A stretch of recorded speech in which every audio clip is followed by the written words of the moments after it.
today we are going to start off with equilibrium.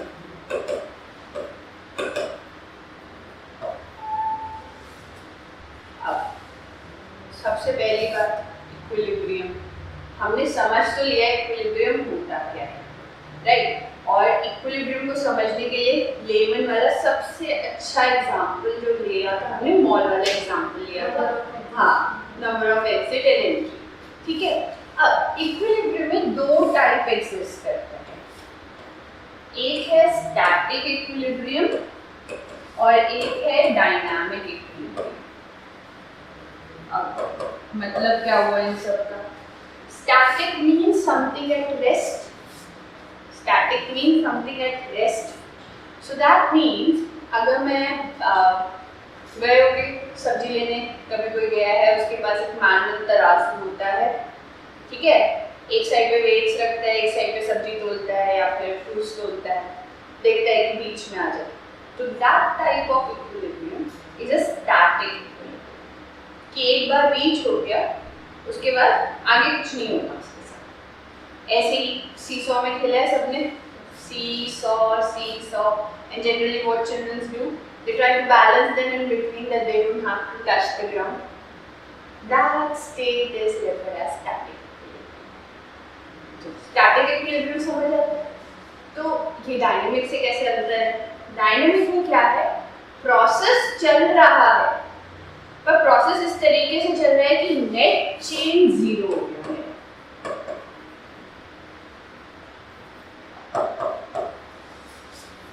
Net change zero हो गया, तो जब मॉल में एंट्री भी हो रही है और एग्जिट भी हो रहे हैं, पर एट अ टाइम मॉल के अंदर 50 लोग हैं या 100 लोग हैं, हाँ, ठीक है। Karan, are you following? Yes sir. So इसका मतलब क्या हुआ कि डायनामिक और स्टैटिक, अगर मैं रियल लाइफ एग्जांपल से समझूं, सीसॉ और मेरा मॉल वाला एग्जाम्पल, अब अगर रिएक्शन पॉइंट ऑफ व्यू से समझूं, तो हम हमेशा डायनामिक इक्विलिब्रियम देखते हैं। Rate of forward reaction is equal to rate of backward reaction.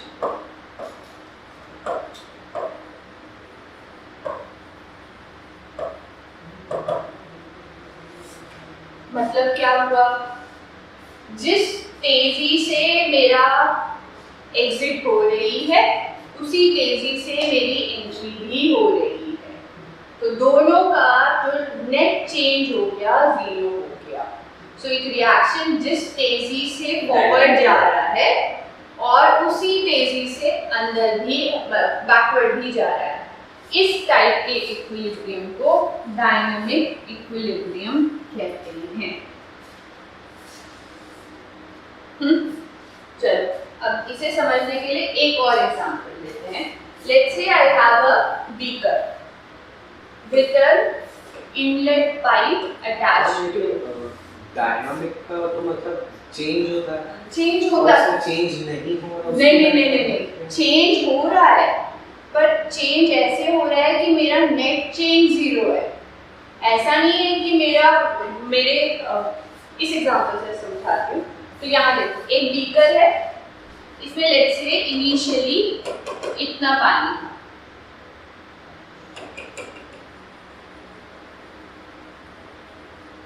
ठीक है, पानी इधर से भी फ्लो हो रहा है, ठीक है, और यहाँ पे एक आउटलेट पाइप है जिसमें से पानी गिर रहा है।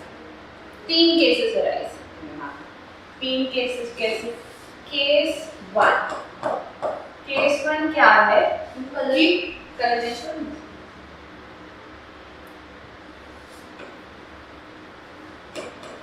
केस 1 क्या है? जो इनफ्लो है वो आउटफ्लो से ज्यादा है, तो पानी का बहाव जो यहाँ से आ रहा है, तो rate of inflow is greater than rate of outflow. तो इस केस में क्या ऑब्जर्व होगा मुझे? वाटर का लेवल राइज होता हुआ, क्योंकि पानी जिस तेजी से आ रहा है उसी तेजी से निकल नहीं रहा, राइट। तो जो पानी आ रहा है वो जल्दी जल्दी बीकर को भरेगा, तो I observe a rise in water, that means there is a change which is happening, ठीक है। केस 2 बनेगा मेरा rate of inflow is less than rate of outflow, मतलब मेरा जो पानी बाहर निकल रहा है इस बीकर से वो बहुत तेजी से निकल रहा है, और जो भर रहा है वो बहुत धीरे भर रहा है उसके कंपैरिजन। उस केस में क्या होगा, पानी का लेवल जल्दी जल्दी नीचे आएगा। तो एक कंडीशन ये भी हो सकती है कि दोनों का रेट इक्वल हो, ठीक है। तो केस 3 बनता है मेरा कि रेट ऑफ इनफ्लो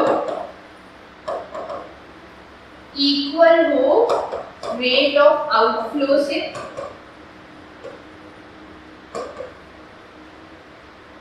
जब ये इक्वल होगा तो मुझे ये लेवल मेंटेन मिलेगा। तो अब तुम्हारी बारी आती है, तुमने जो सवाल पूछा, मैंने बोला चेंजेस हो रहे हैं, नया पानी आ रहा है, पुराना पानी निकल रहा है, पर कैसे निकल रहा है कि मेरा जो नेट चेंज है वो 0 हो गया, नेट चेंज मेरा 0 हो गया। करण क्लियर है ये बात? Yes, sir. सो डायनेमिक इक्विलिब्रियम समझ आता है मुझे, राइट। मैंने 3-4 एग्जांपल से समझ लिया, मुझे इसमें कोई ऑब्जेक्शन नहीं है कि मैम ये कैसे फ्लो हो रहा है और कैसे नहीं हो रहा, ठीक है, ठीक है। सो अब चलो आगे बढ़ते हैं। अब इक्विलिब्रियम में हम पढ़ेंगे 2 डिफरेंट टाइप ऑफ इक्विलिब्रियम, एक पढ़ेंगे फिजिकल इक्विलिब्रियम, एक पढ़ेंगे chemical equilibrium. Starting from physical equilibrium first here.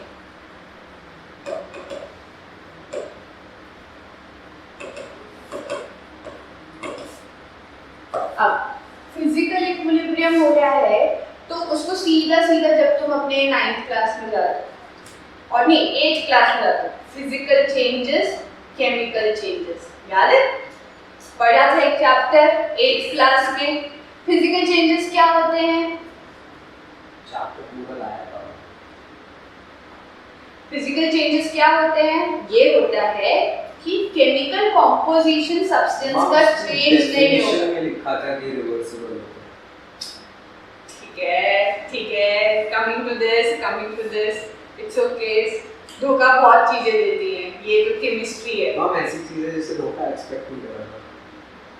चल कोई सो हुआ क्या यहाँ पे फिजिकल इक्विलिब्रियम में, हुआ क्या कि केमिकल सब्सटेंस अपना कॉम्पोजिशन चेंज नहीं करता है, फिजिकल चेंज हो रहा है। That means either solid is getting converted to liquid or liquid is getting converted to gaseous or liquid solid, liquid gaseous. So that means कोई ना कोई phase transformation हो रहा है। क्या हो रहा है मेरा? phase transformation।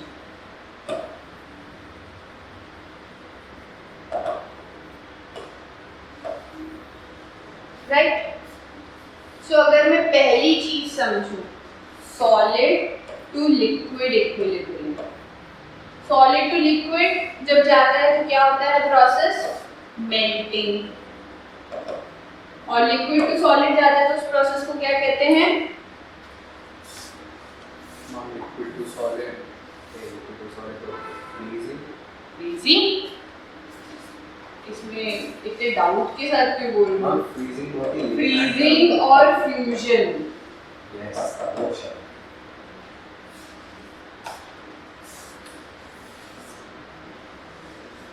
सो अगर सपोज करो करण को पसंद है ना आइस कॉफी, करण आइस कॉफी पसंद है ना, तो चलो तुम्हारे पास एक थर्मस है, ठीक है। इस थर्मस के अंदर थर्मस को 0 डिग्री सेल्सियस में मेंटेन किया है, ठीक है। सुपर वाला थर्मस है मेरे पास, ये होता है। और इसके अंदर मैंने कॉफी डाली और आइस क्यूब्स डाल दी। ठीक है, कॉफी डाल दी, आइस क्यूब्स डाल दी, 0 डिग्री में मेंटेन्ड है। कॉफी मतलब कॉफी वाटर समझ लो यार, कॉफी तो मैं एग्जांपल के लिए बता रही थी। कॉफी मतलब कॉफी पाउडर या फिर कॉफी बनी हुई। कॉफी बनी हुई, ठीक है। आइस कॉफी कहते हैं, वाटर में कॉफी डिसॉल्व हुई और आइस क्यूब डाल दी। मैं तो लेती थी, तुम लेते हो तो डाल लेना। ठीक है, कोल्ड ब्रू मैं पीती हूँ तो उसमें मैंने डाल दिया, मैंने कॉफी पाउडर डाला है जो इंस्टेंट वाला होता है, पानी डाला और आइस डाल दी। ठीक है, इसे 0 डिग्री पे मिक्स। थर्मल जो थर्मल है उसकी बहुत एडियाबैटिक होती है ना, अच्छे एकदम थर्मस की। ठीक है, तो अब होगा क्या, अब इसका मतलब क्या हुआ, ये जो है थर्मस के अंदर है, तो अब क्या कहना चाहते हैं, रिएक्शन रुक गया है कि इक्विलिब्रियम में है। क्या बोलूंगी मैं, जितने आइस पड़ी थी, लेट्स इमेजिन ये सब समझो कि आइडियल केस है, हीट लॉसेस नहीं हो रहे, ठीक है, हीट लॉसेस केस नहीं है, लेकिन अंदर का टेंपरेचर तो रूम में 0 डिग्री पे मेरा थर्मस मेंटेन है। इस केस में इसमें पानी भी है और आइस भी है, तो इसका मतलब क्या, मेरी रिएक्शन रुक गई है। अब 0 डिग्री में क्या होता है, वाटर फ्रीजेस टू आइस, और 0 डिग्री में क्या होता है, आइस मेल्ट्स इनटू वाटर, दोनों प्रोसेस होते हैं 0 डिग्री में। तो मेंटेन रहेगा का क्या मतलब हुआ, फिजिकल इक्विलिब्रियम में है। Can I say that कि ये physical equilibrium में है? So that means what I am trying to say over here is rate of melting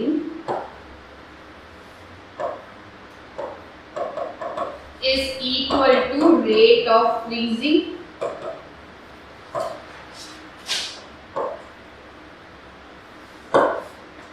Can I say that?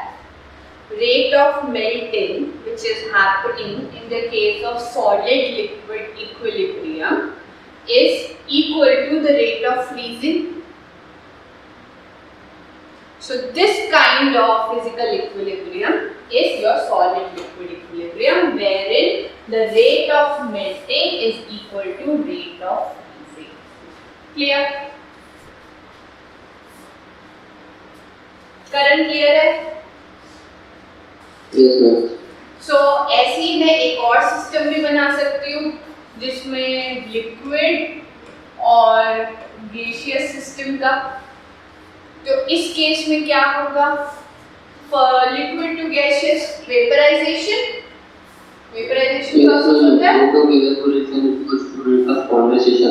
Yes, perfect. So this is my vaporization process. This is my condensation process. ये processes तो पढ़ लिए है ना 8th class में हमने ना, अभी भी पढ़े थे पर उधर भी पढ़े थे।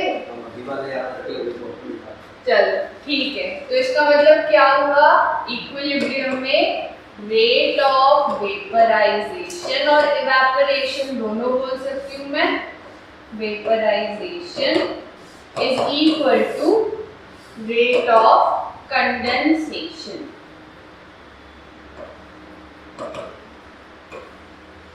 ये कंडीशन होगी इक्विलिब्रियम में।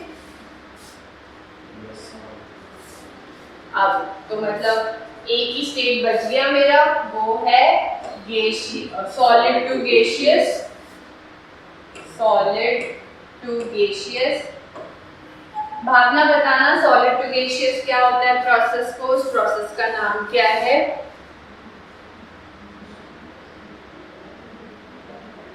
उस प्रोसेस के नाम को क्या कहते हैं?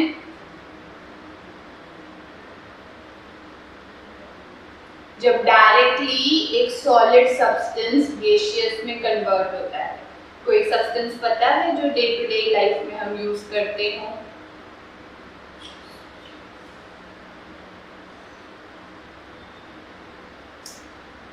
कभी क्लॉथ्स को, जैसे अभी सर्दियाँ आएंगी तो गर्मी के कपड़े बाहर निकलेंगे, सर्दी के कपड़े, गर्मी के कपड़े अंदर जाएंगे और सर्दी के कपड़े बाहर आएंगे, तो स्टोरेज करते समय कुछ डालते हैं जिससे कि उनको मेंटेन रखें हम, कीड़े ना पड़े।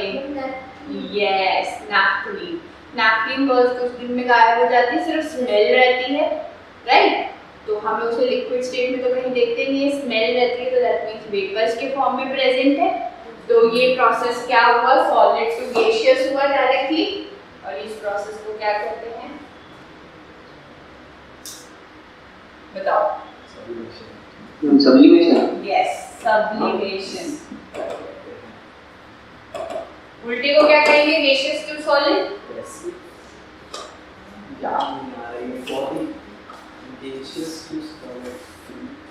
क्या कहते हैं करण?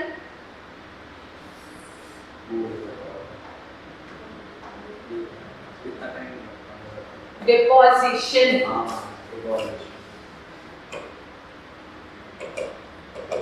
और कोई एग्जांपल है जो जानते हो नैफ्थलीन बॉल के अलावा? यस, पूजा करते समय कैम्फर यूज करते हैं। यस, उस समय भी आप ये प्रोसेस देखते हो जहाँ पे solid is supplying to give you vapours. So इस केस में क्या हुआ, rate of sublimation is equal to, concept है जो क्वेश्चंस में यूज होता है। Yes. तो कुछ चाहिए होगा तो ऐसे जैसे वेपराइजेशन चाहिए तो कंडेंसेशन का कुछ दिया होगा। सो ये कॉन्सेप्ट जानना जरूरी है क्योंकि थियोरेटिकल कुछ आ सकता है। क्वेश्चंस थियोरेटिकल भी आ सकता है मुझे, और मेरे को न्यूमेरिकल बेस भी आ सकता है। और इक्विलिब्रियम चैप्टर के साथ थर्मोडायनामिक्स क्लब करके बहुत क्वेश्चंस आते हैं, बहुत क्वेश्चंस, क्योंकि दोनों इंटर रिलेटेड है ही। एक बताता है फीजिबिलिटी, ये बताएगा एक्सटेंट, कि किस हद तक एक रिएक्शन होगी। उसने बताया रिएक्शन होगी कि नहीं होगी, स्पॉन्टेनियस है कि नॉन स्पॉन्टेनियस है। उसने कुछ बताया किधर तक रिएक्शन प्रोसीड करेगा। हाँ, एक reaction idea, take time for this. अब इसके लिए सबसे अच्छा एग्जांपल है मेरे पास, आपके वो दोनों एग्जांपल के अलावा, आयोडीन सॉलिड अगर एक कंटेनर में डाल के रख दूं, it vaporizes to form violet vapors, जो इसके ऊपर दिखेंगे। जो आपने वो क्रिस्टल वाला दिया था, परफोरेटेड वाला, वो भी हो सकता है? वो तो सब वो उसमें दोनों हो रहे हैं। उसमें दोनों, पर एक पॉइंट के बाद रिएक्शन स्टॉप हो रही है ना, पर हाँ वो भी इक्विलिब्रियम स्टेट के बाद हो सकता है, बिल्कुल हो सकता है, बिल्कुल हो सकता है। ठीक है, तो अब यहाँ पे क्या है, वेपर्स जब स्टार्टिंग में मैं डालूंगी बीकर के अंदर या कोनिकल फ्लास्क के अंदर, सील कर दूंगी आयोडीन, तो मेरे को कुछ नहीं होगा, वाइट होगा, जो धीरे धीरे धीरे धीरे वेपर्स बनेंगे, वायलेट कलर इंटेंसिफाई होता रहेगा। एक पॉइंट के बाद उससे ज्यादा इंटेंसिफिकेशन नहीं होगा, that state is referred as equilibrium. And what type of equilibrium? Physical equilibrium, क्योंकि आयोडीन अभी भी आयोडीन में ही फॉर्म में है। Iodine solid is in equilibrium with iodine gaseous. Physical equilibrium clear है? चलो वेरी गुड। अब आते हैं फिजिकल इक्विलिब्रियम में 2-3 और टाइप। कैसे? आपने सॉल्यूशन पढ़ा है, सॉल्यूशन क्या होता है? Solution, how is it? Solution का नाम सुनते एक ही चीज आती है, नमक को पानी में घोल दूं या फिर चीनी को पानी में घोल दूं, सॉल्यूशन। तो सॉल्यूशन के 2 कंपोनेंट्स होते हैं, सॉल्यूट और सॉल्वेंट। अगर मेरा सिस्टम बाइनरी है, हम और भी चीजें ऐड कर सकते हैं एक सॉल्यूशन को बनाने के लिए। अगर बाइनरी सॉल्यूशन है तो उसमें 2 कंपोनेंट होंगे, सॉल्यूट और सॉल्वेंट। अब मैं इक्विलिब्रियम देख रही हूँ, पहला solid dissolved in a solvent। तो लेट्स से एक ग्लास लेती हूँ, पानी है इसके अंदर, चीनी ऐड करी मैंने, शुगर ऐड करती रही घुलता गया घुलता गया घुलता गया, एक पॉइंट आएगा, उसके बाद मुझे नीचे शुगर डिपॉजिटेड मिलेगा। दैट मीन्स उस सोल्यूशन में इससे ज़्यादा मैं शुगर नहीं ऐड कर सकती। तो कैसा पानी बन गया, ये कैसा सोल्यूशन बन गया? Yes, saturated. That is different. Right now, the term which I am looking for is saturated solution. और सैचुरेटेड सॉल्यूशन तो वही पर्टिकुलर पॉइंट होता है ना, पर्टिकुलर पॉइंट में हम पर्टिकुलर टेम्परेचर, उस पर्टिकुलर टेम्परेचर में मैं और सॉल्यूट ऐड करने पे डिसोल्यूशन नहीं होगा। उसके आगे वो सैचुरेटेड ही रहेगा। सैचुरेटेड अगर मैं और भी ऐड कर दूंगी तो सॉल्यूट डिसॉल्व नहीं होगा, वो नीचे डिपॉजिटेड मिलेगा। सैचुरेटेड सॉल्यूशन, तो अब ये सैचुरेटेड सॉल्यूशन बनने के बाद क्या इसमें रिएक्शन नहीं हो रही है कि क्या इसने इक्विलिब्रियम अचीव कर लिया? यस, इसने इक्विलिब्रियम अचीव कर लिया। कैसा इक्विलिब्रियम? कि कुछ पार्ट्स ऑफ सॉलिड निकल के जा रहा है लिक्विड स्टेट में और कुछ पार्ट ऑफ सॉलिड लिक्विड से निकल के सॉलिडिफाई हो रहा है, right? So that means sugar which is present in the solution phase is in equilibrium with the sugar which is present in the solid state. So ये इस type के equilibrium को मैं क्या बोलूंगी? Rate of dissolution is equal to rate of crystallization.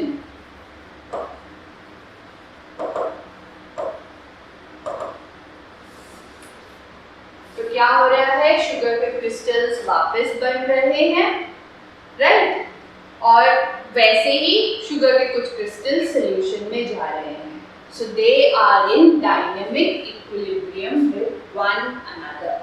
अब ये भी फिजिकल इक्विलिब्रियम में क्यों आ रहा है? क्योंकि शुगर का कॉम्पोजिशन चेंज नहीं हुआ है, शुगर उसी स्टेट, उसका जो वो है molecular formula remains the same, C12H22O11। Clear है भावना? करण, तुम्हें क्लियर है?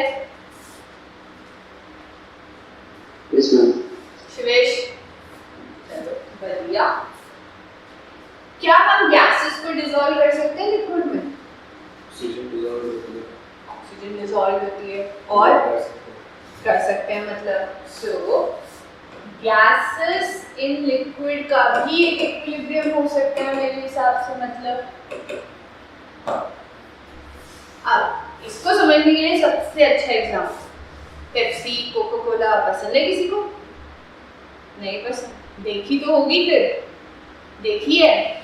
बॉटल जब सील्ड होती है उसमें कुछ बबल्स दिखते हैं, जब सील्ड होती है बॉटल बबल्स होते हैं, होते हैं। Yes ma'am. ग्लास वाली बॉटल में भी होते हैं, प्लास्टिक वाली में होते हैं। ग्लास वाली बॉटल में होते हैं, ग्लास वाली में नहीं, क्योंकि प्लास्टिक में ऑब्वियसली प्रेशर इतने अच्छे से सील नहीं हुआ है। ग्लास वाली बॉटल में जब आप देखोगे, सो अगर मैं बॉटल कंसिडर करूं समथिंग लाइक दिस, राइट?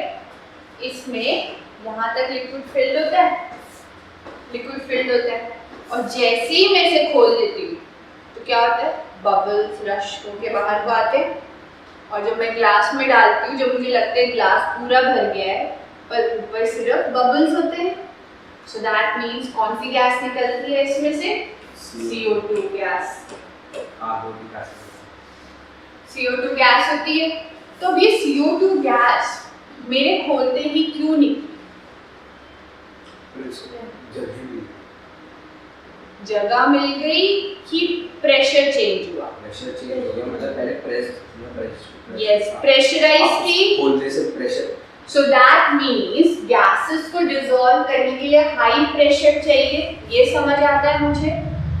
अगर जहां पर भी हाई प्रेशर होगा तो गैसेस ज्यादा अच्छे से डिसॉल्व होगी, ये समझ आता है मुझे। So that means this bottle was sealed under high pressure. When it was sealed under the high pressure, so the gases remained in the solution. But as soon as when I opened it, what happened? It with the pressure above the liquid, vapor pressure, पढ़ा था याद है? Vapor pressure above the liquid became equal to the atmospheric pressure. When it's equal to atmospheric pressure, तो क्या हुआ? कम हो गया pressure और gases started coming out. तो ये क्या हुआ, मतलब क्या हुआ, किस तरीके का इक्विलिब्रियम ये मुझे शो कर रहा है। फिर फोर्स्ड, कौन सा इक्विलिब्रियम? फोर्स्ड, जबरदस्ती, मतलब प्रेशर में जबरदस्ती इक्विलिब्रियम पे ला। So CO2 in liquid state escaping out of CO2 in the gaseous state, right? CO2 in the liquid state escaping out of the solution to form the gaseous CO2.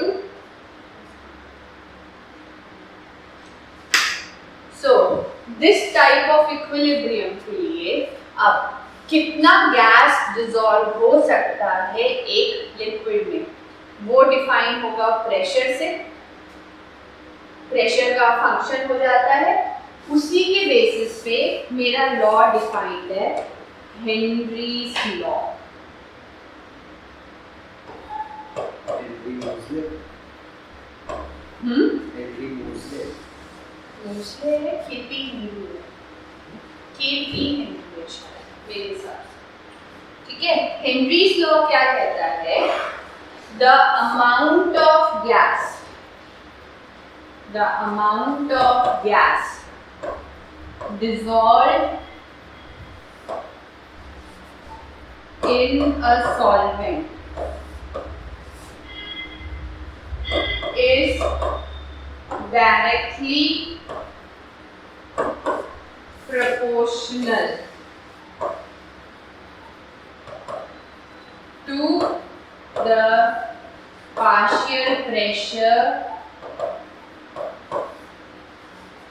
of the solvent.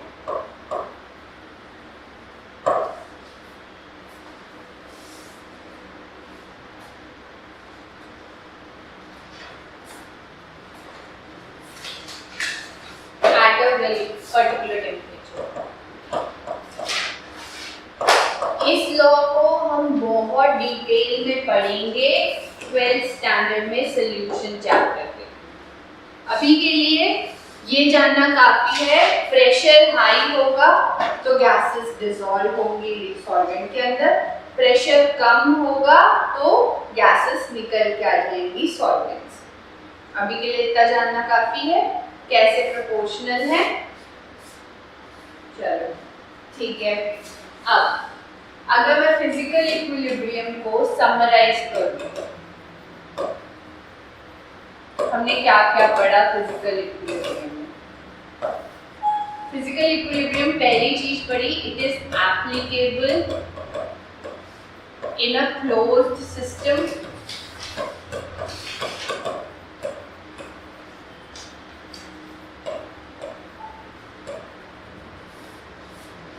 It is applicable in a closed system.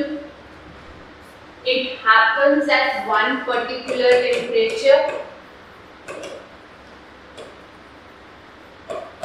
अभी तक हमने ये देखा ना, एक particular temperature में देखा, एक क्लोज्ड वेसल में देखा, राइट? और क्या जानती हूँ? All the measurable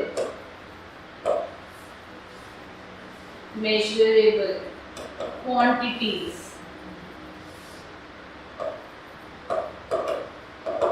are constant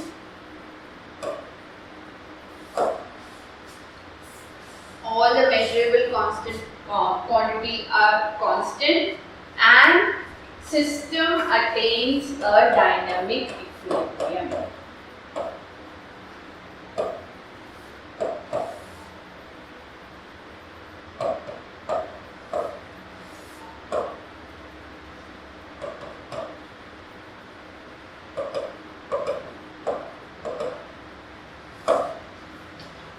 कितना क्लियर है?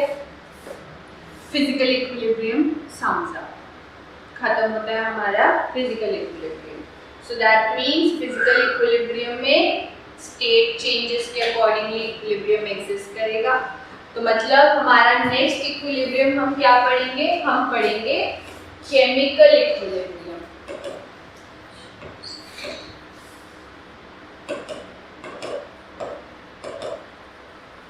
अब केमिकल इक्विलिब्रियम आ गया तो केमिकल चेंजेस, यानी कि एक रिएक्शन हो रही है, सब्सटेंस अपना स्टेट चेंज कर रहा है, अपना कॉम्पोजिशन चेंज कर रहा है। Any type of chemical change, combustion हो सकता है, कोई भी टाइप का रिएक्शन हो सकता है, राइट। अब अगर केमिकल इक्विलिब्रियम समझना है तो सबसे पहली चीज मैं एक जनरल रिएक्शन लेती हूँ।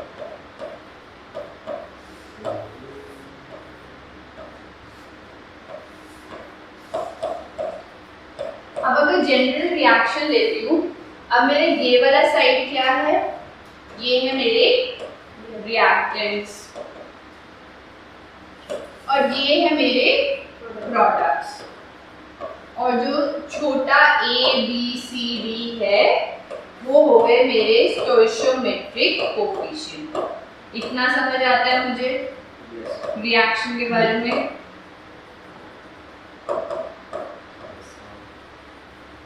और ये भी समझ आता है कि इक्विलिब्रियम का साइन ये है, wherein half arrow this side, half arrow this side। Notation सब समझ आता है मुझे। सो जब मैं बात करती हूँ एक इक्विलिब्रियम रिएक्शन की, तो as soon as I talk about it, that means first thing which comes into my mind is the rate of forward reaction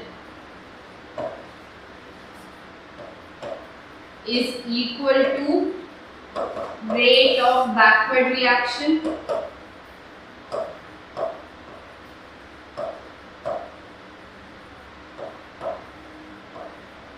अब अगर मैं इसे ग्राफ से समझने की कोशिश करूं, wherein concentration is on your y-axis and this is your time, ठीक है।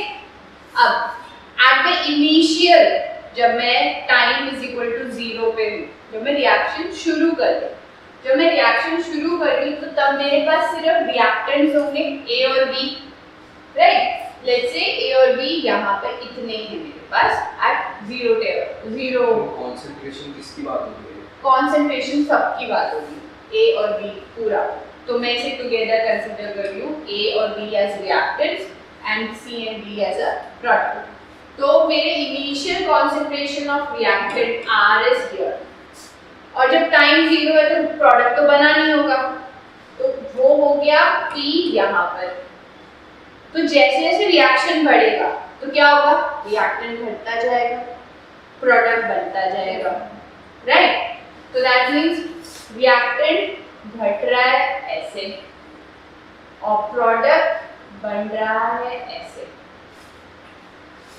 एक ही ग्राफ में समझना चाहूँ तो ये मेरा हो गया C प्लस D का ग्राफ और ये हो गया मेरा A प्लस B का ग्राफ। दैट इज जैसे जैसे टाइम बढ़ता जा रहा है मेरा रिएक्टेंट का कॉन्सेंट्रेशन कम होता जा रहा है, और जैसे जैसे टाइम बढ़ता जा रहा है मेरा प्रोडक्ट का कॉन्सेंट्रेशन बढ़ता जा रहा है। So there reaches a point, उसके बाद ना तो रिएक्टेंट कम हो रहे हैं और ना प्रोडक्ट बढ़ रहे हैं, उस स्टेट को क्या कहेंगे? इक्विलिब्रियम।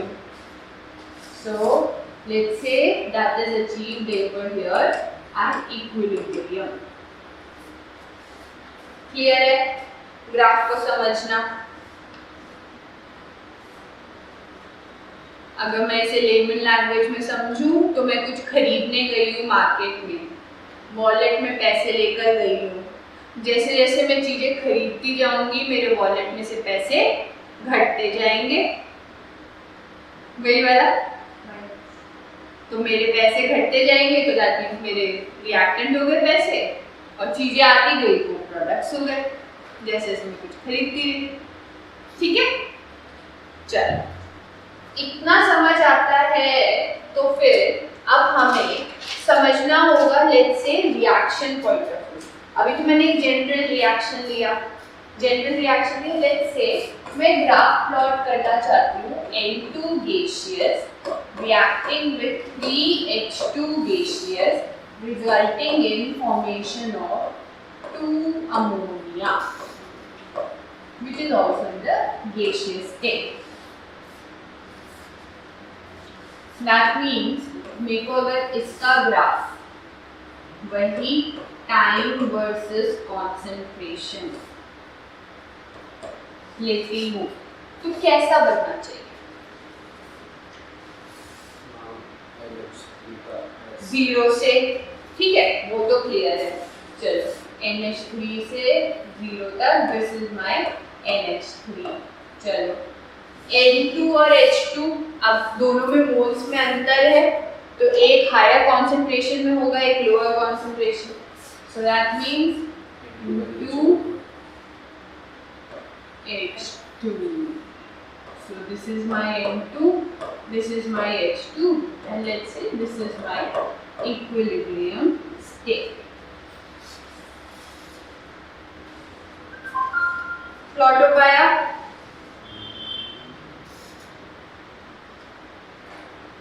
करंट समझ आया इतना? Yes, ma'am. चलो परफेक्ट है। सो दैट मीन्स मेरा जैसे जैसे प्रोडक्ट साइड बढ़ेगा वैसे वैसे रिएक्टेंट साइड घटेगा। चलो अगर मैं इसी प्लॉट को मैं तुम्हें बोलूं, इस प्लॉट को, चलो इस प्लॉट को बोलती हूँ H2 plus I2 giving 2HI, और मैं चाहती हूँ अब प्लॉट करना दोनों साइड एज एन आइसोटोप कि फॉरवर्ड रिएक्शन बैकवर्ड रिएक्शन एक ही ग्राफ। अभी तक हम क्या करते हैं, फॉरवर्ड प्लॉट कर रहे थे। अच्छा अच्छा अच्छा, अभी तक हम सिर्फ फॉरवर्ड प्लॉट कर रहे थे। अब मुझे फॉरवर्ड और बैकवर्ड एक साथ प्लॉट करना होगा। सो यहाँ पे कॉन्सेंट्रेशन अभी भी है, समझ गए? बनाओ फिर, चलो देखूं मैं कैसे बनता है। करंट बन पाएगा आपसे?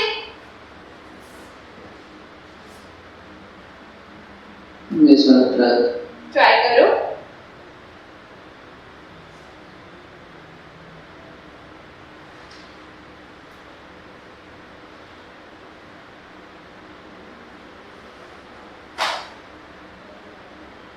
बेशक H2I2 को एक साथ ले लो क्योंकि दोनों एक एक मोल है ना, तो दोनों को एक साथ ले लो जैसे हमने A plus B लिया था।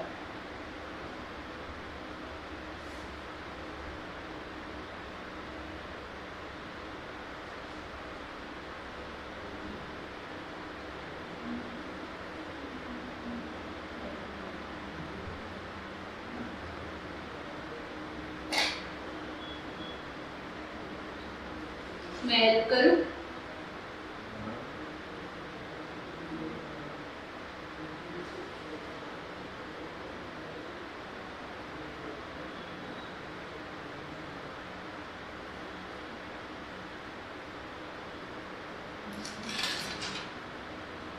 ऐसा है क्या?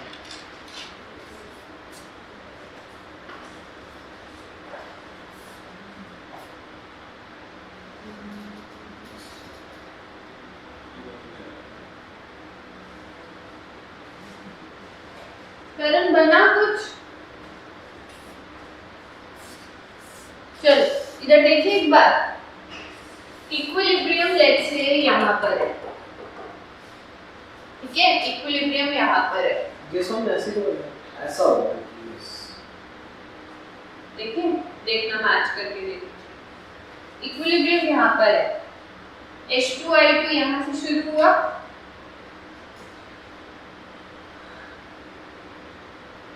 यहाँ तक पहुंचेगा फर्स्ट हाफ, और वही HI ऐसे पहुंचेगा। अब 0 से HI पहुंचा यहाँ तक। इस साइड से अगर मैं प्लॉट करूं, दैट मींस HI प्रेजेंट है पहले से सिस्टम में मेरे पास।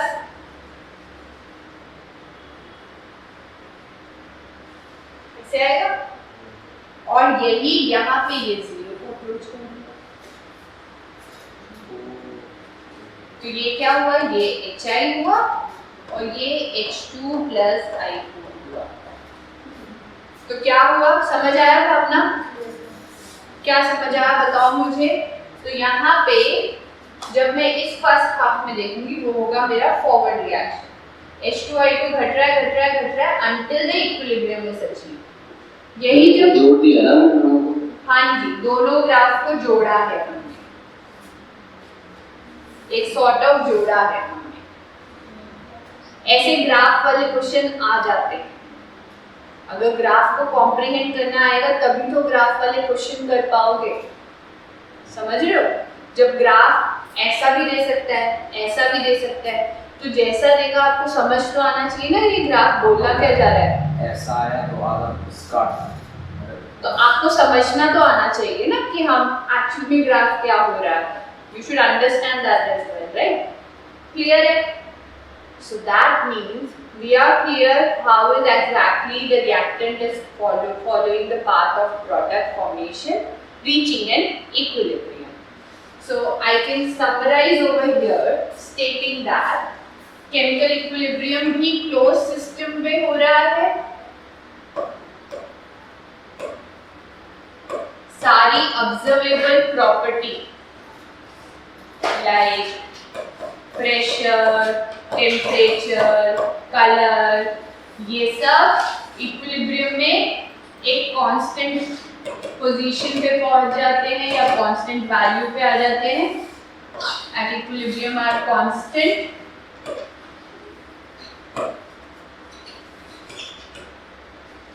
Right?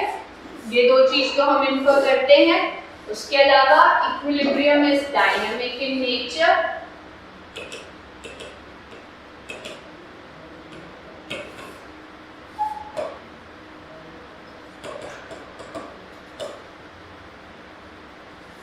Equilibrium is dynamic in nature and catalysts do not alter equilibrium. Catalysts do not alter equilibrium.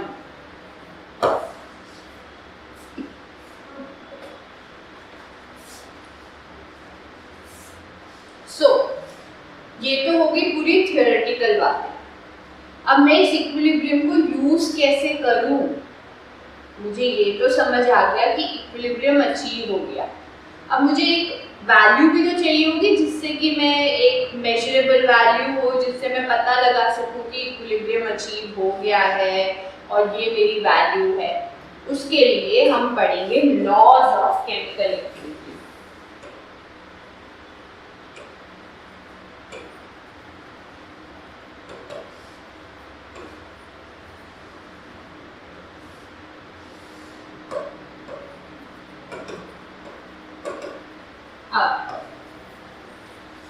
इसको समझने के लिए हमने पहले एक लॉस पढ़ रखा है, law of mass action. So law of mass action, अब ये लॉ ऑफ मास एक्शन कहता क्या है? लॉ ऑफ मास एक्शन कहता है कोई भी रेट एक रिएक्शन का will be equal to the concentration term raised to their stoichiometric coefficient। हाँ, चलो नहीं पढ़ा तो कोई नहीं। तो क्या बोल रहा है? at a constant temperature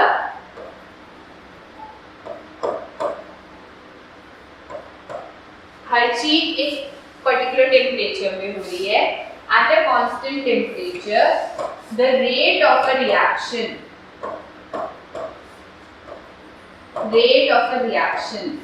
is proportional to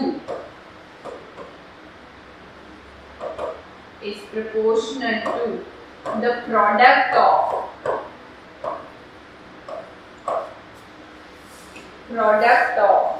concentration of the reactants raised to the power of their stoichiometry.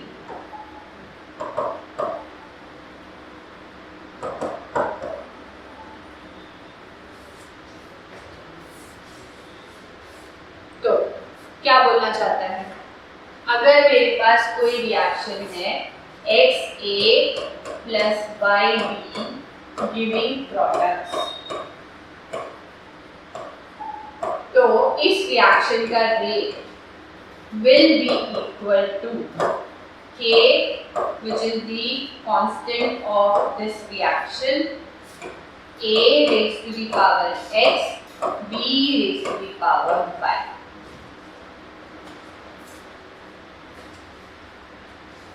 A है वो।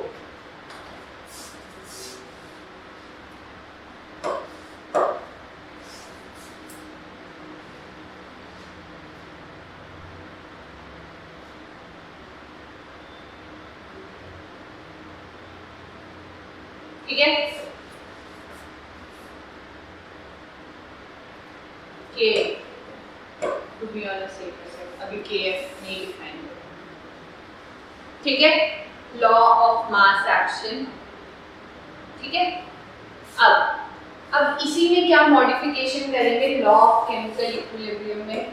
मैंने जनरल रिएक्शन ली AA BB CC plus DB, ये हो गई मेरी फॉरवर्ड, ये हो गई मेरी बैकवर्ड। इंडिविजुअली मैं दो इक्वेशन लिख सकती हूँ, So rate of forward reaction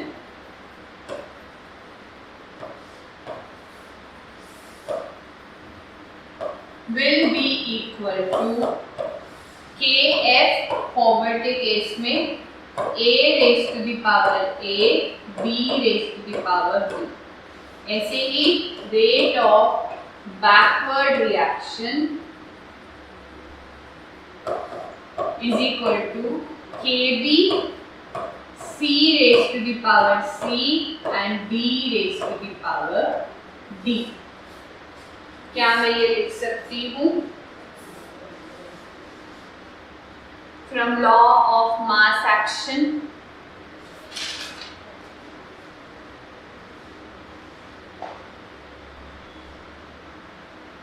turn clear है? Yes, ma'am.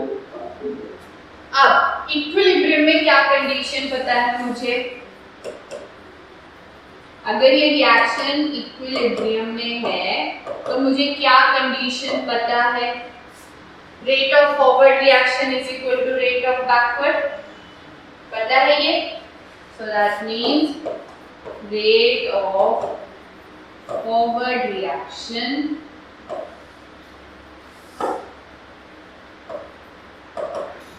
is equal to rate of backward reaction.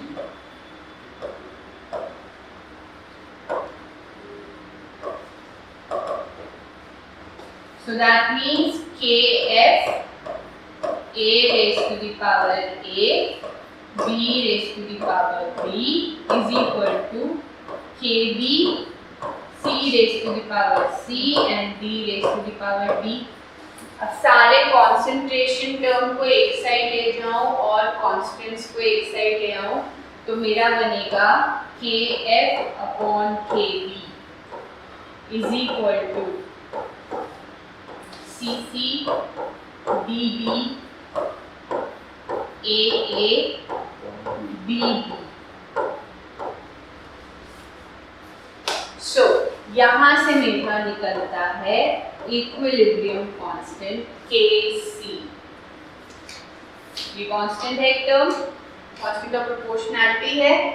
सो ये जो टर्म निकलता है हम इसे कहते हैं इक्विलिब्रियम कांस्टेंट।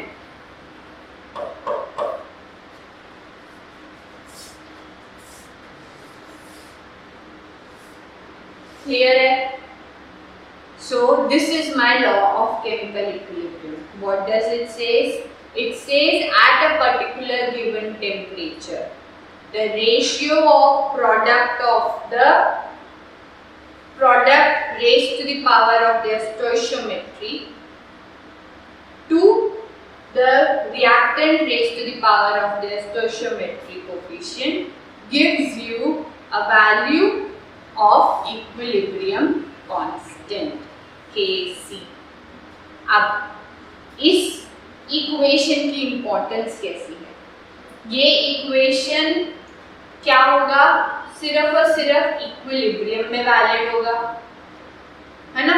और ये जो कॉन्सेंट्रेशन होगी वो इक्विलिब्रियम कॉन्सेंट्रेशंस होंगी, इनिशियल या फाइनल या इंटरमीडिएट नहीं होंगी, सारी की सारी इक्विलिब्रियम कॉन्सेंट्रेशन होंगी, राइट? ये दो चीजें इन्फर करती हूँ। तो दैट मीन्स इनिशियल कॉन्सेंट्रेशन कितना भी हो, दे रखा हो, मुझे फर्क नहीं पड़ता। मुझे Kc अगर निकालना है तो मुझे इक्विलिब्रियम कॉन्सेंट्रेशन चाहिए, ये समझ आता है मुझे, राइट?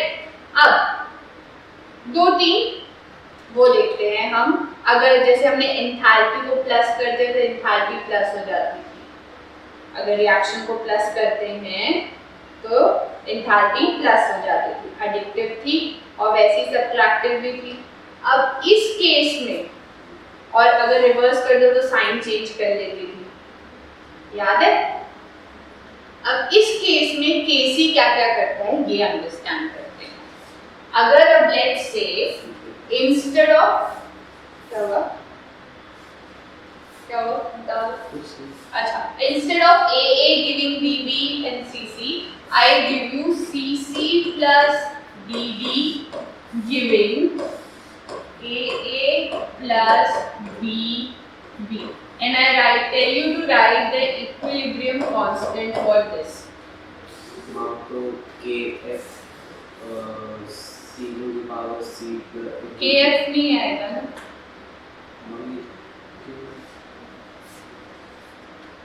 KF और KB को ही इक्वल करके हमने KC लिखा है, तो KF और KB नहीं चाहिए मुझे इस टर्म्स में चाहिए। तो KC एक्चुअली ये तो एक नया कांस्टेंट इंट्रोड्यूस करा दिया ना हमने, तो इसकी वैल्यू क्या होगी? A to the power ये 1/Kc।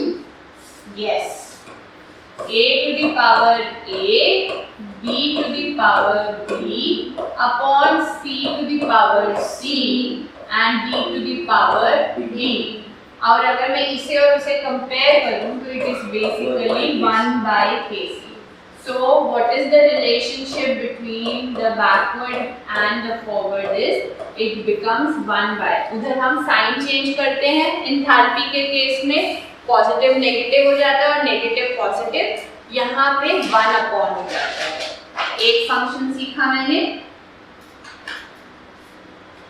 अब लेट्स से इसी इक्वेशन को AA plus BB giving CC plus DD को मैं n से मल्टीप्लाई करती हूँ,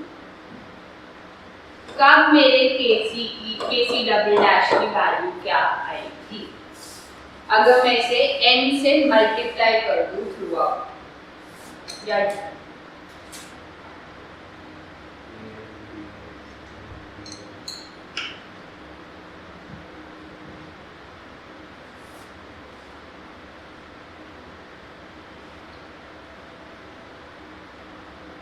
Kc to the power n। A to the power A and B to the power B and C to the power C to the power C and B to the power D and A to the power N and B to the power D। लिखो ना, oral क्यों कर रहे हो? लिखो, अभी shortcut बाद में मारना। लिखो इक्विलिब्रियम कांस्टेंट की वैल्यू क्या होगी? Kc डबल डैश की वैल्यू क्या होगी?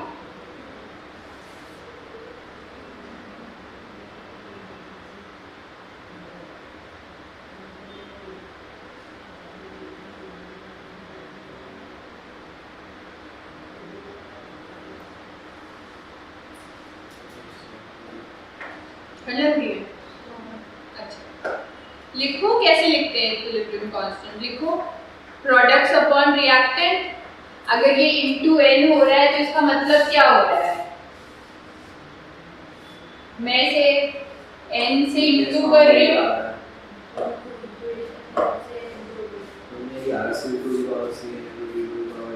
हाँ, तो इसे फिर मैं केसी के टर्म में कैसे लिख सकती हूँ? बताओ कैसे लिख सकते हैं?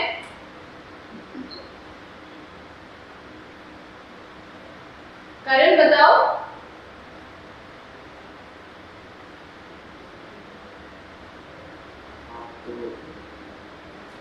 केसी prime to the power n। KC prime क्यों यूज करोगे? ये तो उल्टा है ना। केसी प्राइम क्यों? केसी यूज करो ना। KC to the power n। Yes. So अगर मैं इसे लिखने जाती हूँ तो ये आता है मेरा ऐसे।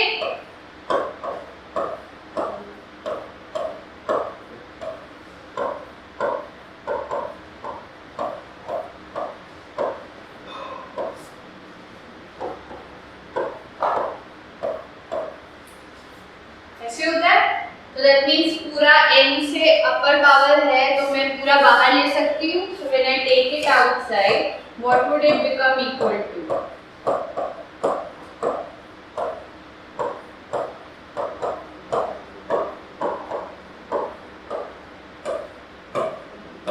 n पावर्स मल्टीप्लाई होती है, राइट? तो ये बन जाएगा kc raise to the power n। क्या रिलेशनशिप मिला? अगर मैं कोई भी मल्टीप्लाई डिवाइड कुछ भी करूँ एक इक्वेशन के साथ भी, आप उसको raise to the that number कर दोगे आप। क्लियर है? चलो, दो चीजें क्लियर हुई। तीसरी चीज, अगर अब मेरे पास दो रिएक्शन है, a plus be giving c and इसकी वैल्यू k1 है, और यही 2a गिविंग d है और इसकी वैल्यू k2 है। तो मुझे फाइंड आउट करना है 3a plus b giving c plus d का k का वैल्यू क्या होगा। सो इसको करने के लिए k1 लिखो, k2 लिखो और k3 लिखो और फिर बताओ मुझे कैसा होगा। लिखो।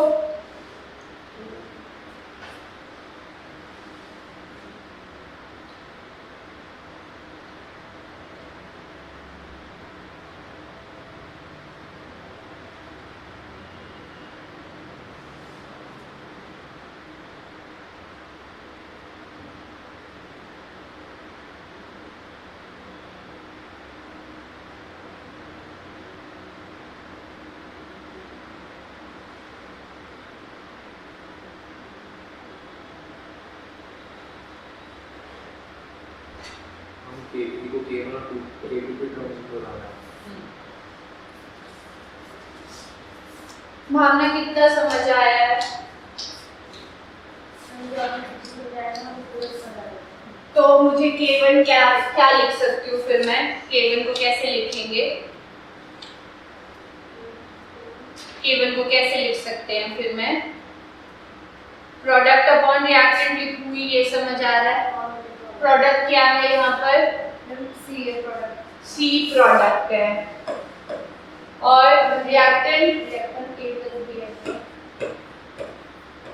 A है और B है। ये बनेगी मेरी इक्वेशन k1 की।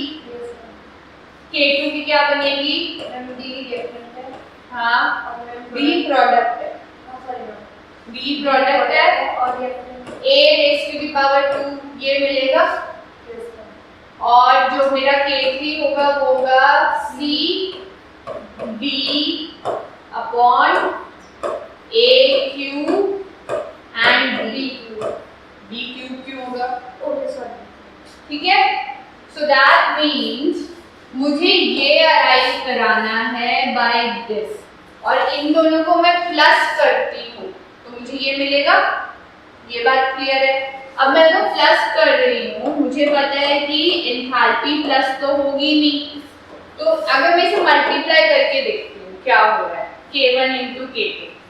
सो C upon A and B into D upon A square.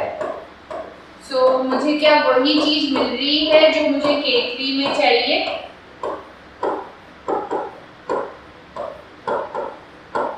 मिल रही है?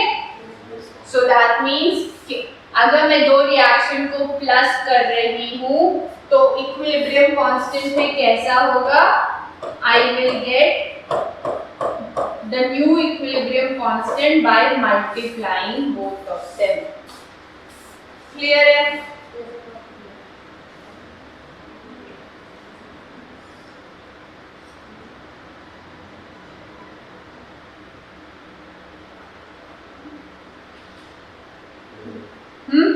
सारे फंक्शंस क्लियर है? इन फंक्शंस को यूज करके हमें क्वेश्चंस आते हैं, इस बात को याद रखना। तो मेरे क्वेश्चंस के लिए कैसा क्वेश्चन आएगा? पहला क्वेश्चन आएगा चाहे ये ऑपरेशंस करके कि मेरी थर्ड रिएक्शन की क्या, तो किसी में हो सकता है कि मुझे रिवर्स करना पड़े, किसी में हो सकता है कि रिवर्स करना होगा तो वो मेरा 1/k बन जाएगा, ये याद रखना है मैंने, ठीक है। किसी में मुझे मल्टीप्लाई करना पड़ सकता है, तब मेरा k raise to that power हो जाएगा, राइट। तो ऐसा एक क्वेश्चन अराइज हो सकता है। एक क्वेश्चन दूं ऐसा मैं आपको, जिससे कि आप मुझे डिटरमिन करके बताओ कि क्या आंसर आएगा।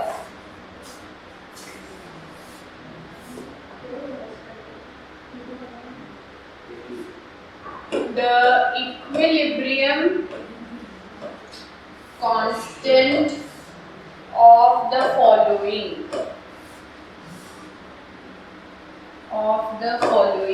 क्या क्या है मेरे पास?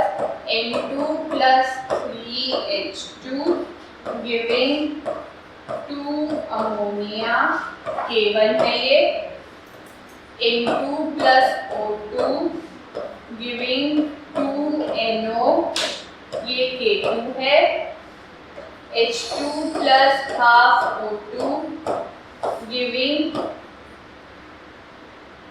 H2O, this is K3. The equilibrium constant K of the reaction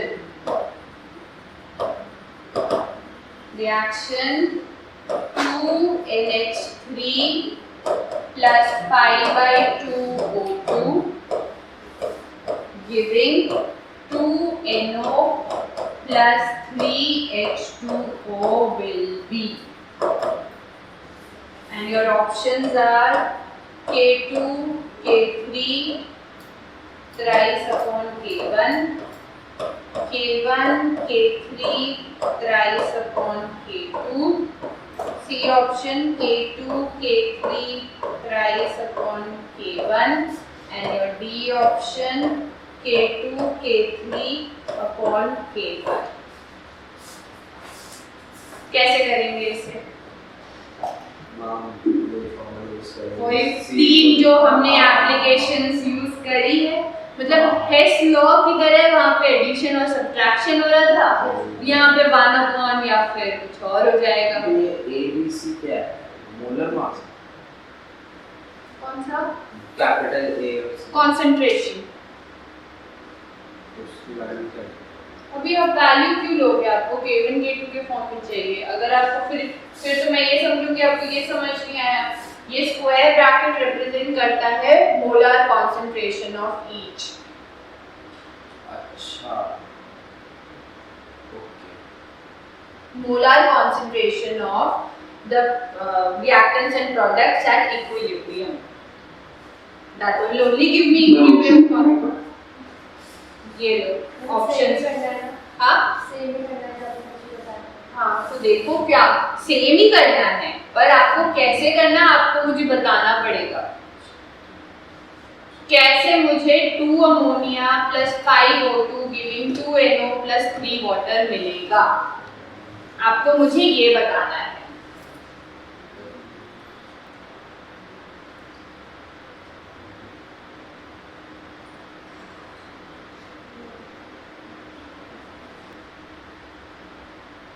इसको K2 डिवाइडेड बाय K1, क्या है तुम्हारा आंसर? क्या बोला? K2 divided by K1। नहीं, रॉन्ग है।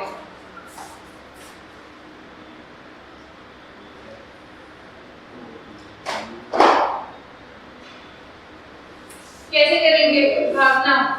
शिवेश, ऑप्शन सी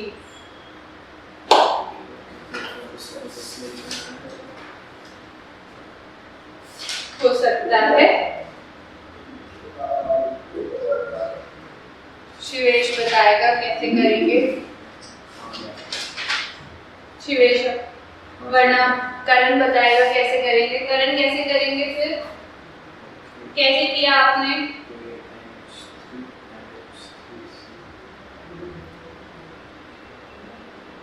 बताओगे कैसे किया आपने? कैसे किया आपने? आपने आंसर तो निकाल लिया, मैं पूछूं कैसे निकाला आपने? ऐसे करेंगे K2 K3 divided by K1। K2 K3 divided by K1। आपने तो अभी सी ऑप्शन बोला था ना मुझे। ये आपने सी ऑप्शन नहीं दिया था अपना आंसर। आ गया?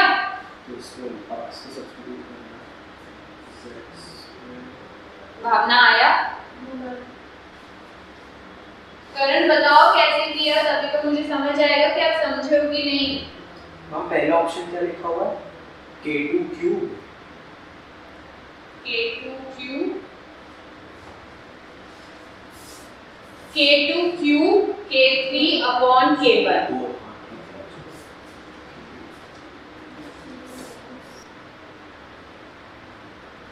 बताओ कैसे करेंगे, वरना मैं बताऊं।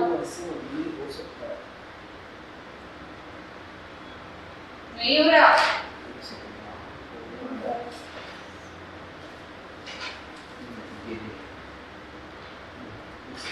करण आंसर निकाल के भी नहीं बता पा रहा।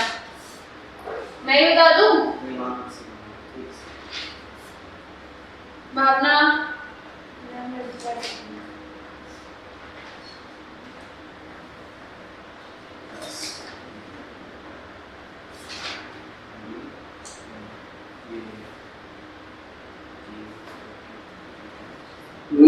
ऐड कर देंगे ना, तो K1 K2 K3 को ऐड कर देंगे K1 K2 K3 को।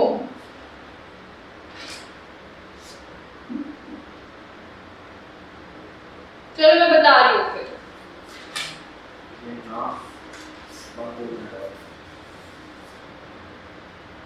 चलो इधर देखो, यहाँ पे मुझे रिक्वायर्ड इक्वेशन क्या है? ये इसकी k की वैल्यू निकालनी है मैंने। इसकी k की वैल्यू निकालनी है। जब इसकी k की वैल्यू निकालनी है तो इसका मतलब क्या हुआ? मुझे 2 अमोनिया रिएक्टेंट साइड में चाहिए। अब मैं अगर तीनों इक्वेशन को देखो, अमोनिया किस इक्वेशन में है? पहली इक्वेशन में है। तो उस पहली इक्वेशन को रिवर्स करना पड़ेगा, पहला ऑपरेशन। तो अगर मैं पहली इक्वेशन को रिवर्स करती हूँ, 2 ammonia giving N2 plus 3H2, तो ये बन जाएगा 1/K1। इतना क्लियर है? हाँ, सो दैट मीन्स 2 अमोनिया आ गया। उसके बाद मैं क्या देखती हूँ? चलो O2 नहीं, NO देखते हैं। NO किधर है? प्रेजेंट सेकेंड इक्वेशन में, और रिएक्टेंट साइड में कि प्रोडक्ट साइड में? और मुझे कहाँ चाहिए? प्रोडक्ट साइड में। तो ये रिएक्शन मैं ऐसे ही यूज कर सकती हूँ, राइट? कोई चेंज करने की जरूरत नहीं, क्योंकि मुझे 2 NO ही चाहिए। अब आते हैं 3 वाटर। वाटर कहाँ पे मिल रहा है मुझे? थर्ड इक्वेशन में। अब इस थर्ड इक्वेशन में मुझे 3 वाटर मॉलिक्यूल चाहिए, तो मतलब इसे मैं इंटू 3 कर दूंगी, तब मिलेगा। तो जब मैं इंटू 3 करूंगी तो ये बनेगा 3H2 plus 3/2 O2 giving 3 water। तो मतलब ये K3 raised to the power 3 हो जाएगा। अब मेरा इक्वेशन नंबर 1, 2 एंड 3 तीनों को प्लस करो। तीनों को प्लस करोगे? चलो इधर ही लिख देती हूँ तीनों को, यहाँ पे तीनों लिख देती हूँ। N2 plus O2 giving 2 NO। इन तीनों को अगर मैं प्लस करती हूँ, दिस इज K2, प्लस करूंगी तो क्या बचेगा मेरे पास, N2 N2 कट गया, ठीक है, 3H2 कट गया, बचा क्या मेरे पास 2 ammonia 5/2O2 5/2O2 2NO 3 water मिल गया। मतलब मेरे को इन तीनों को ऐड कर लेते, इन तीनों को ऐड करूंगी तो तीनों मल्टीप्लाई होंगे, यानी कि 1/K1 into K2 into K3 का क्यूब। अब कौन सा ऑप्शन से मैच कर रहा है, so K2 into K3 cube upon K1 is your answer। ऐसे क्वेश्चंस आते हैं।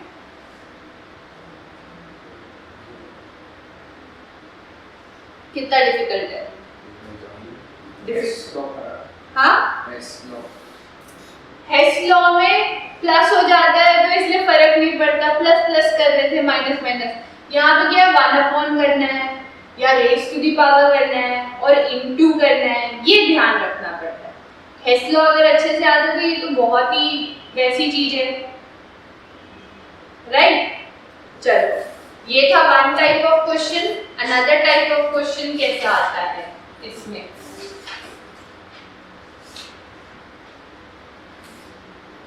Kc value is given as 6.3 into 10 raised to the power 14 at 1000 Kelvin. NO gaseous plus O3 gaseous giving NO2 gaseous and O2 gaseous। Clear है? सो अब मैं क्या बोल रही हूँ, this is Kc for the forward reaction, what will be the value of equilibrium constant for reverse direction, that is your question. क्या करना है, एक सिंपल सी चीज करनी है। हम ये Kc है, हाँ,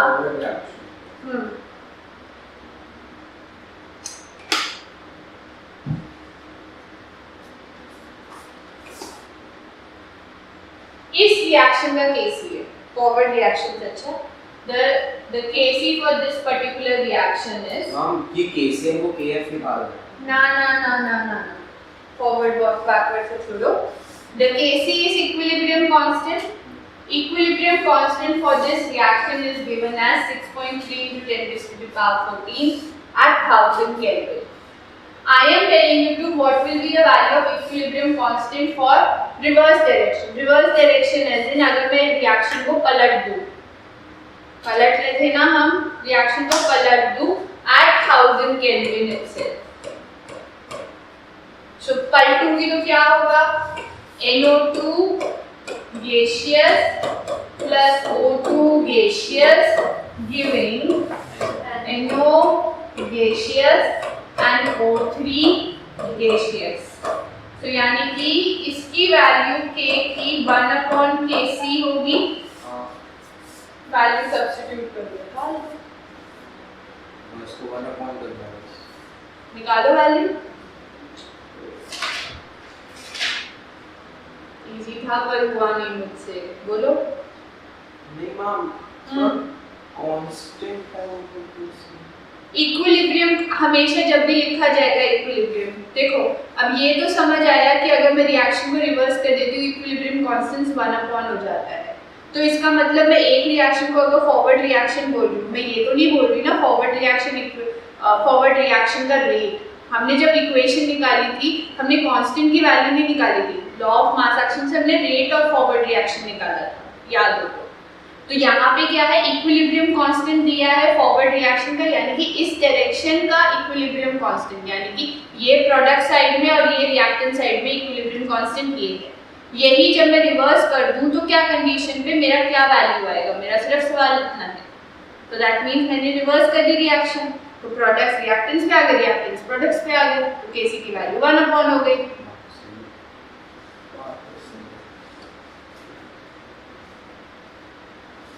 करंट समझ आया?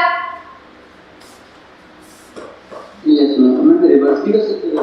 हाँ जी बिल्कुल कर सकते, अभी तो पढ़ा था हमने, भूल गए?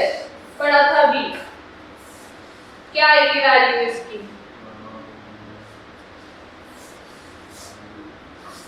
हम 0.15 into 10 to the power minus 40. 1.59 into 10 to the power minus 40. 15, 1 point कर हाँ, दो, ठीक है, बस यही है। We'll stop here.